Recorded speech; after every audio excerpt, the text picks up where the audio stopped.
સમાચારોમાં આગળ વધીએ ગ્રામીણ સહકારી બેંક્સ માટે આરબીઆઈએ જાહેર કર્યા સ્પષ્ટ દિશા નિર્દેશ ગ્રામીણ સહકારી બેંકના નિયામક મંડળમાં સતત 10 વર્ષ રહેનારા નહીં લડી શકે ચૂંટણી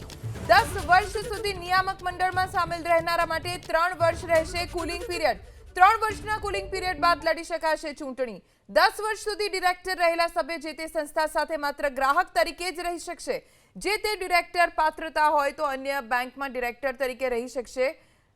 અગાઉ 8 વર્ષની મર્યાદા હતી તે વધારીને 10 વર્ષની કરવામાં આવી છે અગાઉ નવેમ્બર 2025 માં ગ્રામીણ સહકારી બેંક્સ માટે આરબીઆઈએ જાહેર કર્યા હતા દિશા નિર્દેશ રાજ્ય સહકારી અને જિલ્લા મધ્યસ્થી સહકારી બેંક્સ માટે લાગુ કરાયા છે આ નિયમો ગ્રામીણ સહકારી બેંક્સ માટે આરબીઆઈએ જાહેર કરેલા દિશા નિર્દેશ મુજબ હવે નિયામક મંડળમાં સતત 10 વર્ષ રહેનારા ચૂંટણી નહીં લડી શકે 10 વર્ષ સુધી નિયામક મંડળમાં સામેલ રહેનારા માટે 3 વર્ષ કુલિંગ પીરિયડ રહેશે 3 વર્ષના કુલિંગ પીરિયડ બાદ તેઓ ચૂંટણી લડી શકશે 10 વર્ષ સુધી ડિરેક્ટર રહેલા સભ્ય જે તે સંસ્થા સાથે માત્ર ગ્રાહક તરીકે જ રહી શકશે જે તે ડિરેક્ટર પાત્રતા હોય તો અન્ય બેંકમાં ડિરેક્ટર તરીકે રહી શકશે